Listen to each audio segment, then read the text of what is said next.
Falei dos sinápsidas, que foram importantes nesse começo do Mesozoico, e agora o foco irá para os diápsidas. Eu vou começar falando, na verdade, por um grupo que é considerado tradicionalmente como um anápsida, que são os testudines, embora trabalhos recentes sugerem fortemente que os testudines são diápsidas altamente modificados. E eu vou começar com essa figurinha aqui e a pergunta: a evolução do grupo poderia ter sido assim, mas não foi. Por quê? Bom, um cenário mais plausível para a evolução do grupo é esse representado aqui. Na verdade, os testudines têm uma série de particularidades.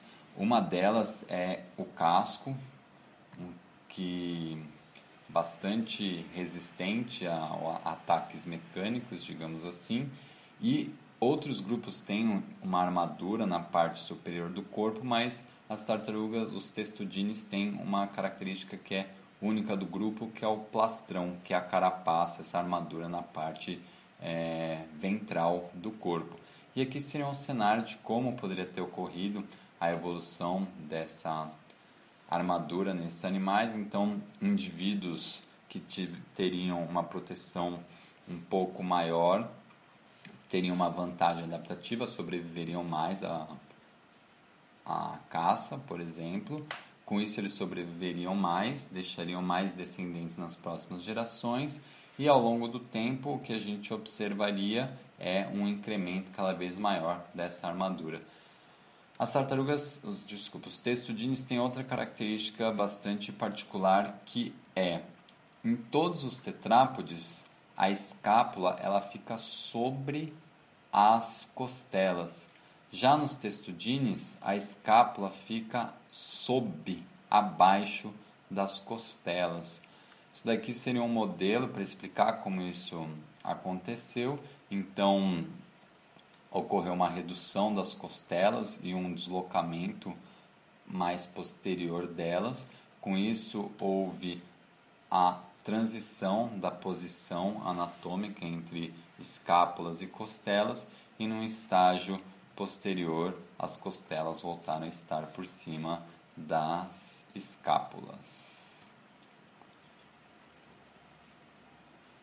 E só para salientar, o crânio dos testudines é tão particularmente diferente que tem gente que diz até que um crânio de tartaruga marinha é um crânio de ET.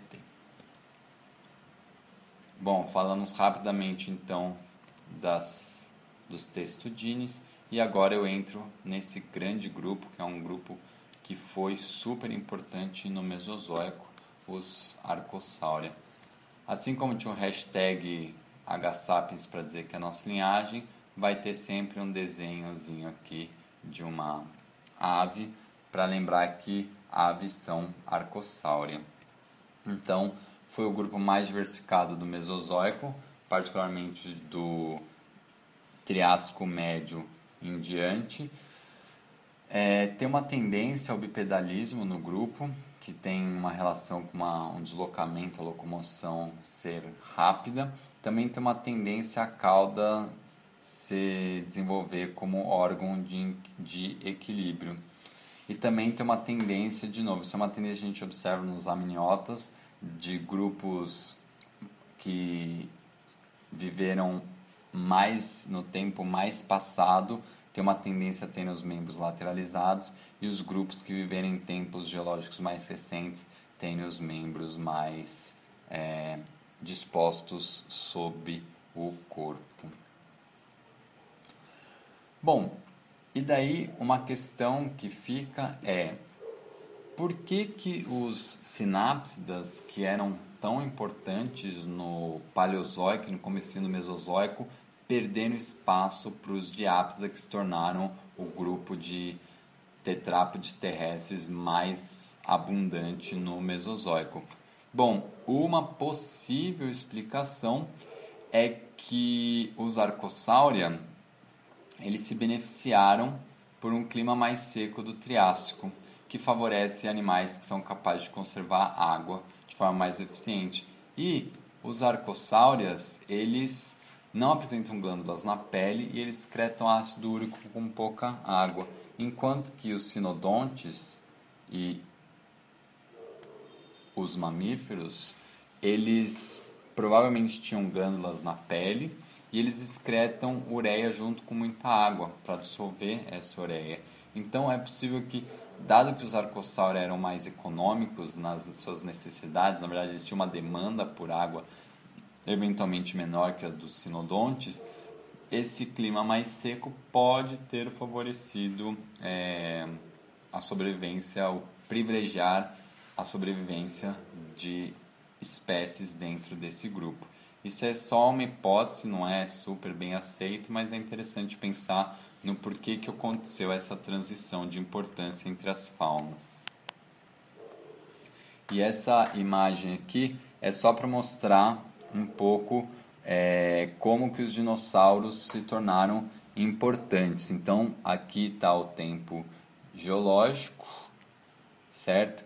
E a gente vê, basicamente, são pegadinhas. Então, nesse ponto aqui do Triássico, você não tem pegadinhas de dinossauro. Aqui você já tem 50% de pegadas de dinossauro. E aqui, nesse tempo mais recente, basicamente quase todas as pegadas são de dinossauros. E dentre os arcossauros, o grupo mais importante de todos, ou mais emblemático de todos, são os dinossauros. Não é à toa que para todas as gerações, pelo menos mais recentes, tem algum tipo de produto relacionado aos dinossauros. Tem até banda de metal para crianças, na qual os integrantes, os membros da banda, se vestem de dinossauros. Para mim, a minha infância, emblemático dos dinossauros, Em Busca do Vale Encantado. Quem não viu, eu recomendo. O final é um pouco triste, mas enfim, vale a pena ver. E álbuns de figurinha do Chocolate Surpresa. O Chocolate Surpresa era muito bacana, porque o chocolate tinha um desenho de um animal em alto relevo e ainda vinha com uma figurinha, tipo essas aqui, que atrás das figurinhas tem uma série de informações sobre aspectos dos diferentes grupos. Teve o de Mata Atlântica, do Cerrado e teve dos dinossauros. Enfim, era muito legal ter esse álbum.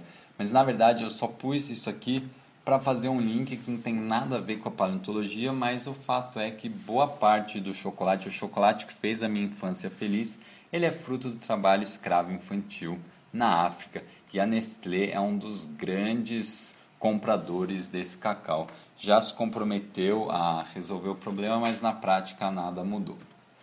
Bom, voltando então para os dinossauros. Os dinossauros, sim, eu vou falar 10 minutos dos dinossauros, mas daria para falar várias vidas sobre os dinossauros. Mas essa figurinha representa muito bem a diversidade de formas e de tamanho. Então, os menores dinossauros tinham em torno de 34 centímetros e os maiores 40 metros. 40 metros é metro pra caramba. Inclusive, os maiores dinossauros foram os maiores animais terrestres ever, de todos os tempos que existiram no planeta Terra. Já que a gente está falando de tamanho, eu vou falar de algumas curiosidades. Então, acho que todo mundo viu esse filme, o Parque dos Dinossauros. Essa é a representação do Velociraptor no filme, só que na verdade o tamanho real do animal é tipo esse aqui, ó. Ele é bem menor que uma pessoa. E além disso, a representação feita no filme é equivocada. E quando eles fizeram o filme, eles já tinham conhecimento disso. Esse grupo ele tem penas, ao contrário que representado no filme. De qualquer forma, o motivo para ele ser tão grande no filme é que dentro desse dinossauro assustador tem uma pessoa. Então, uma justificativa para esses Velociraptors no filme serem tão grandes é para caber uma pessoa dentro dele.